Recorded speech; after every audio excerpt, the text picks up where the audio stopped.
கூலியை வந்து ஐமேக்ஸ் பக்கமே வரவிடாமல் பண்ணிட்டாங்க அவங்க. ஒரு ஷோ போட்டிருக்கிற கூலி வந்து ஹவுஸ்ஃபுல்லு. அந்த 6 ஷோ போட்டிருக்கிற வார் 2க்கு ஒரு இடத்துல ஒரு ஷோ கூட ஃபுல்லாகல. கல்ஃபில் வந்து புக்கிங் ஓப்பன் பண்ண 1 ஹவரில் வந்து கிட்டத்தட்ட 80,000 டிக்கெட் விற்றுருக்காங்க 1 மணி நேரத்தில்.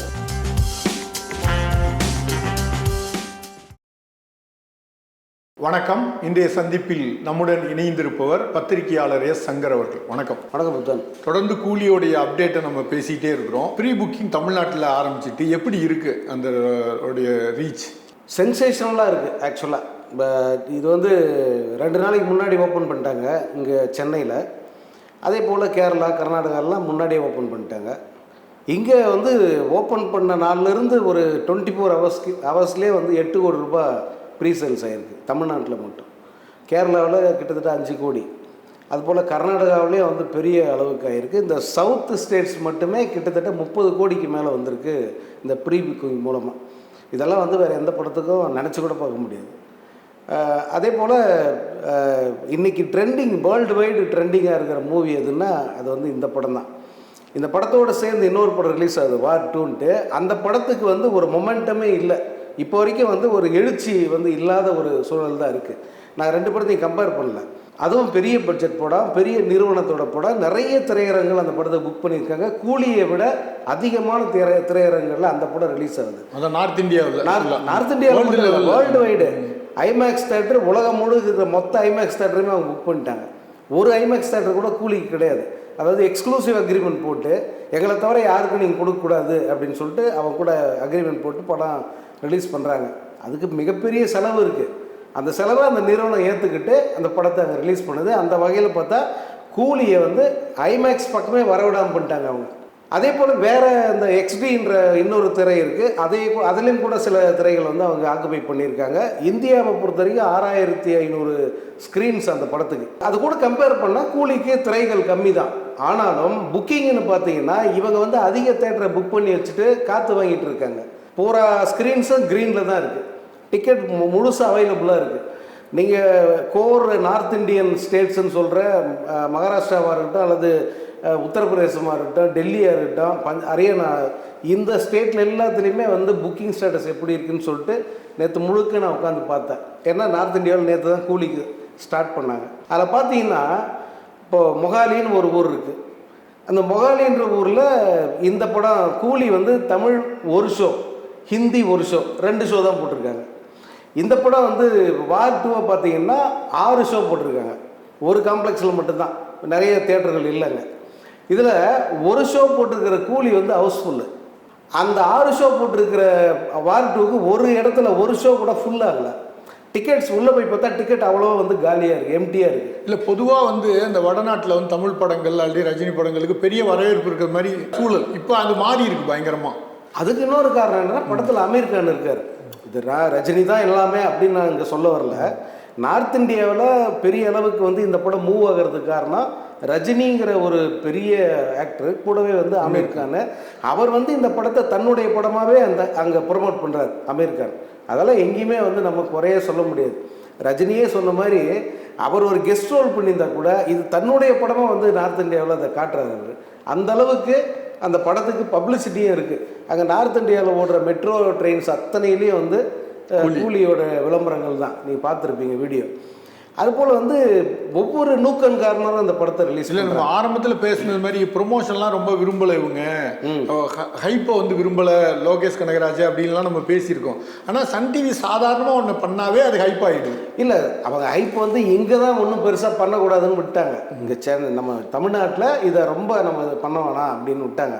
பட் ரஜினி இந்த நிகழ்ச்சியில் சொல்லுவார், மக்கள் தாங்களாகவே வந்து இந்த படத்துக்கு எதிர்பார்ப்பு ஏற்படுத்திட்டாங்க, ஓவர் ஹைப் கொடுத்துட்டாங்கன்னு அவர் சொல்கிறார். அப்போ ஜனங்க பண்ணால் அது பெரிய விஷயம், அதுதான் தேவை ஒரு படத்துக்கு. அது கிடைக்காதனால தானே பல பேர் ஓடி ஓடி தேட்டராக போய் பார்க்க வேண்டியிருக்கு. இந்த படத்துக்கு தானாகவே வந்து அது நடக்குது. அதில் ரொம்ப முக்கியமானது என்னென்னா நார்த் இந்தியாவில் எல்லா பகுதியிலையும் வந்து புக்கிங் ஓப்பன் பண்ணிட்டாங்க. எல்லா இடத்துலையுமே வந்து திரைகள் கம்மியாக இருந்தாலும் கூலிக்கு வரவேற்பு இருக்குது. நிறைய டிக்கெட்ஸ் புக் ஆகுது. வார் 2க்கு வந்து டிக்கெட்ஸ் புக் ஆகலை இப்போ வரைக்கும். இப்போ வேர்ல்டு லெவல் வந்து புக்கிங்லாம் ஓரளவுக்கு முடிஞ்சிட்டா? அமெரிக்காவில் கிட்டத்தட்ட 2 மில்லியன் அப்படிங்கிற ஒரு டார்கெட்டை ரீச் பண்ணிட்டாங்க. 2 மில்லியன்றதெல்லாம் வந்து சாதாரண விஷயமே கிடையாது. இதுக்கு முன்பு அந்த 2 மில்லியன்ற இலக்கை தொட்ட படம் எதுன்னா ரஜினியோட கபாலி. அந்த படத்தோட ரெக்கார்டு கிட்டத்தட்ட 10 வருஷமாக உடைக்கப்படாமல் அப்படியே தான் இப்போ வரைக்கும் இருந்தது. நேற்று வந்து படத்தோட கபாலி தயாரிப்பாளர் கலைப்புலி தானு அவர்கள் ஒரு மெசேஜ் அமைச்சிருந்தார். இப்போ வரைக்கும் வந்து அமெரிக்காவில் ரெக்கார்டாக நிற்கிறது வந்து கபாலியோட சாதனை தான் அப்படின்னு அவர் சொல்லியிருந்தார். இன்றைக்கி வந்து அந்த சாதனையை பீட் பண்ணிடுச்சு இதே ரஜினியுடைய கூலி திரைப்படம். அதே போல் இப்போ மலேசியாவில் எல்லாம் வந்து ஒரு சின்ன ஒரு வருத்தம் இருக்குது அங்கே இருக்கிறவங்களுக்கு. என்னென்னா அங்கே ஜிஎஸ் சினிமான்னு ஒரு இது இருக்குது. அவங்ககிட்ட தான் அதிகமான ஸ்க்ரீன்ஸ் இருக்குது, பெரிய தேட்டர் செயின். அவங்க மட்டும் வந்து இன்னும் படத்துக்கு புக்கிங் ஓப்பன் பண்ணல, அதில் ரிலீஸ் ஆகுதானே தெரியலையா. மற்ற இடங்களிலெல்லாம் வந்து படத்துக்கு ஓப்பன் ஆகிருக்கு, விரைவில் ஆகிடும் அப்படின்னு அவங்க எதிர்பார்த்துக்கிட்டு இருக்காங்க. கல்ஃப்லலாம் அப்படின்னா பெரிய சென்சேஷனாக இருக்குது இந்த படம். கல்ஃபில் வந்து புக்கிங் ஓப்பன் பண்ண 1 ஹவரில் வந்து கிட்டத்தட்ட 80,000 டிக்கெட் விற்றுருக்காங்க 1 மணி நேரத்தில். இதெல்லாம் வந்து வேறு படத்துக்கு நடக்குமா அப்படிங்கிறதெல்லாம் சந்தேகம், அந்த அளவுக்கு பண்ணுறாங்க. அது எதனால் இந்த படத்துக்கு இந்த மாதிரி ஆயிடுச்சு அப்படின்னா இவ்வளோ பெரிய ஸ்டார் காஸ்ட் ஒன்று, டைரக்டரு, எல்லாத்துக்கும் மேலே ரஜினியோட 50th இயர், இதெல்லாம் ஒன்றா சேர்ந்து இந்த படத்தை வந்து பெரிய ரேஞ்சு கொண்டு போயிருக்கு. பாருங்க, ரஜினிகாந்த், அமீர்கான், நாகார்ஜுனா, சோபின், சத்யராஜ், இது மாதிரி ஒரு பெரிய இதாக இருக்குது. உபேந்திரா, எவ்வளோ பெரிய டீம் அது, அந்த பிரம்மாண்டம். இந்த ஆடியோ ஃபங்க்ஷன் இருக்குல்ல, அதில் ரஜினி போயிடுச்சு. பொதுவாக அந்த ஃபங்க்ஷனோட இது எல்லாமே யூடியூப்பில் சன் பிக்சர்ஸ் வந்து வெளியிட்டுட்டாங்க. அதுவே மிகப்பெரிய ஒரு கொண்டாட்டமாக போயிட்டு. ஆமாம், இது ஞாயிற்றுக்கிழமை மாலை வந்து இந்த கூலி இசை வெளியீட்டு விழா தான் வந்து சிறப்பு நிகழ்ச்சியாக போட்டாங்க. அது ஒரு அதில் எல்லாரும் பேசுகிறதுமே வந்து ரொம்ப நல்லா இருந்தது. யாரையுமே வந்து நம்ம குறை சொல்ல முடியாது, எல்லோருமே மிகச்சிறப்பாக பேசுகிறாங்க. குறிப்பாக கலாநிதி மாறனோட பேச்சு வந்து அரங்கை அதிர வச்சதுன்னு சொல்லலாம். ஏன்னா ஜனங்க ரஜினி பேச்சுக்காக காத்திருந்தாங்கல்ல, அதுக்கு இணையாக வந்து கலாநிதி மாறன் என்ன பேச போகிறாரோ அப்படின்னு கேட்க வந்து ரொம்ப ஆவலாக இருந்தாங்க. அவர் வந்து அவங்க உணர்வை வந்து அப்படியே படம் பிடிச்ச மாதிரி வந்து பேசினார், ரொம்ப சிறப்பாக இருந்தது. அதே போல் ரஜினிகாந்தோட அந்த 3/4 மணி நேர பேச்சு ரொம்ப சென்சேஷனலாக இருந்தது. அதில் அவருடைய ஃப்ளாஷ்பேக் சொல்லும் போதெல்லாம் பலரும் கண் கலங்கிட்டாங்க. அது குறிப்பாக வந்து எஸ்பி முத்துராமன், அவர் வந்து ரஜினியை செதுக்கிய சிற்பிகளில் முக்கியமானவர். அவர் வந்திருக்காரு. ஆமாம், அவரோட பேச்சு நீங்கள் கவனிச்சிங்களா? அவரோட பேச்சு ரொம்ப நல்லா இருந்தது. அந்த 25 படம் பண்ண அந்த அனுபவத்தை அவர் ஷேர் பண்ண விதம் வந்து ரொம்ப சிறப்பாக இருந்தது. ரஜினி சார் அதனால தான் தன்னோட பேச்சில் பல இடங்களில் எஸ்பி முத்துராமனை குறிப்பிட்டு அந்த ஒரு ஷாட் சொன்னார். ஃபர்ஸ்ட் ஷாட்டே வந்து ஒரு டெட் பாடிக்கு வந்து மாலை போடுறது மாதிரி. ஏன்னா அவங்கெல்லாம் சென்டிமெண்ட் பார்க்குறவங்க சினிமாவில். அது ஏவிஎம் வழக்கம். ஏவிஎம் கோயிலில் பூஜை போடுறது மாதிரி தான் இருக்கும் ஃபர்ஸ்ட் ஷாட்டு. அதான் ஏவிஎம் வழக்கம். என்னன்னா படத்தில் ஒரு இடத்துல கூட நெகட்டிவான விஷயமே வரக்கூடாது, நெகட்டிவே வேணான்னு சொல்கிற ஒரு குழு அது. அங்கிருந்து வந்தவர் தான் எஸ்பிஎம். அதனால் அவர் படத்தை பொறுத்த வரைக்கும் பிள்ளையார் சிலைக்கு தேங்காய் உடைக்கிற மாதிரியோ அல்லது வெற்றின்னு சொல்கிற மாதிரியோ இல்லை நல்ல விஷயத்தோடு ஸ்டார்ட் பண்ணோம், மங்களகரமாக, அப்படி தான் அவங்க பார்ப்பாங்க. பட் இதில் வந்து ரஜினி சொன்ன மாதிரி படத்துக்கு மாலை போடுற மாதிரி காட்சின்னா எப்படி இருக்காது, அவரெல்லாம் ஒத்துக்கவே மாட்டார். இப்போ லோகேஷ் பற்றி அவர் பேசும்போது அந்த சொல்கிற 2 கதைகளுமே அவர் வந்து எக்ஸலண்ட்டாக பேசுகிறார் ரஜினி. இப்போ 2வது கதை தான் கூலின்னு நடிக்கிறாரு. அவருக்கு வந்து ஃபஸ்ட்டு கதை சொன்னப்போ ஃபுல்லாக வில்லன் அப்படிங்கிறது அது ரொம்ப உணர்ச்சி என்ன வேணா பண்ணலாம், லிமிடேஷனே கிடையாது. சிரிச்சுக்கிட்டு அடிக்கலாம், உட்காந்துக்கிட்டு அடிக்கலாம், பேசிட்டு அடிக்கலாம் அப்படின்னு சொல்றாரு. அது அவர் பேச்சு தான் ஹைலைட். ரொம்ப நல்லா பேசினாரு. பல இடங்களில் நிறைய பேர் கண் கலங்கிட்டாங்க. அந்த அளவுக்கு ரொம்ப நெகிழ்ச்சியாக இருந்தது. அது எதனால அந்த கூலின்ற டைட்டிலுக்கு அவர் ஒரு விளக்கம் கொடுக்குறார், அவரோட பேக்ரவுண்டை சொல்கிறார். ஏன் இந்த படத்தை நான் ஒத்துக்கிட்டேங்கிறது முக்கியமான காரணம். ஏன் பேக்ரவுண்டே அதுதான். நான் ஒரு கூலியாக இப்படிலாம் கஷ்டப்பட்டேன், ராணுவ வீரன் படத்தில் நெல் மூட்டை மேலே படுத்து தூங்கினேன், அந்த கதையெல்லாம் சொல்லும் போது ரொம்ப நெகிழ்வாக இருந்தது. அவ்வளோ பெரிய ஒரு சூப்பர் ஸ்டாரோட ஃப்ளாஷ்பேக் பாருங்கள் எப்படி இருக்குது. இன்னொன்று, அவர் லோகேஷ் பேட்டிகளில் நம்ம அதிகமாக பேசுனது தான் ஏற்கனவே. எப்போதுமே அந்த சூப்பர் ஸ்டாருங்கிறது அவர் தான். எப்படின்னா அந்த எளிமை, அதே மாதிரி டைரக்டர் வந்து மதிக்கிறது, ஒரு மாதிரி ஹம்பிளாக நடந்துக்கிறது இருக்குல்ல, தன்னோட உயரத்தை மறந்து, அது வந்து ரஜினிகிட்ட அது எப்போதுமே இருக்குது. ஏன்னா அது நடிக்கிறவங்களுக்கு வந்து ரொம்ப நாள் அப்படி மெயின்டைன் பண்ண முடியாது. நடிப்பை எவ்வளோ காலத்துக்கு மெயின்டைன் பண்ணுவீங்க? உண்மையிலே இயல்பாகவே அந்த குணம் இருந்தால் மட்டும்தான் அப்படி நடத்த முடியும். இப்போ ரஜினி சாரை வந்து எல்லாரும் எளிமையாக இருக்கார், எளிமையின் சிகரம் அவரை மாதிரி இயல்பாக நடந்துக்கிற மனிதர் இருக்க மாட்டாங்கன்னு சொல்கிறாங்கன்னா, ரஜினி வந்து தன்னை எளிமையானவரா காட்டிக்க நடிக்கல. அவர் உண்மையாவே எளிமையா இருக்கு. எத்தனை கோடி பணம் இருந்தாலும் அவரும் சொல்றேன்னா பணக்காரன் தான், பெரிய ஆடம்பர கார்ல நட்சத்திர ஓட்டல தங்குற, ஆடம்பர கார்ல போற, அப்படியெல்லாம் இருந்தும் கூட மற்றவர்களோடு பழகுகிற போது தன்னை வந்து அந்த இடத்துல வச்சு பார்க்காம எளிமையாவே நடந்துக்கிறது தான் வந்து பெரிய விஷயம். அதனால தான் ரஜினிகாந்த் அப்படி இருக்கு. இப்போ இந்த ஆடியோ ஃபங்க்ஷன், இவ்வளோ பேட்டிகள், இவ்வளோ ப்ரொமோஷன், ரயிலில் விளம்பரம் எல்லாம் பண்ணாலும் இந்த படம் பற்றி ஒரு பாசிட்டிவ் வைப்ரேஷன் வந்து இருக்கிறதுனால தான் இவ்வளோவும் சக்ஸஸ் ஆகிருக்கு. இன்னைக்கு வரைக்கும் நம்ம பேசிட்டு இருக்கோம். நம்ம ஒரு படம் ரிலீஸ் ஆகி முதல் நாள் வசூல் என்ன அப்படின்னு நான் ரொம்ப ஆர்வமாக பார்ப்போம், பெரிய படங்களுக்கெல்லாம். அதுலேயும் ரஜினி சார் படம்னா நம்ம நிச்சயமாக பார்ப்போம். இந்த படம் வந்து முதல் நாள் வசூலுக்கு போகாமல் இந்த ப்ரீ சேல்ஸ் இருக்க அதிலேயே வந்து 100 கோடியை தொடுன்னு சொல்கிறாங்க. முன்பதிவிலேயே 100 கோடியை தொடுகிற முதல் தமிழ் படம் எனக்கு தெரிஞ்சு வந்து கூலியாக தான் இருக்கும்.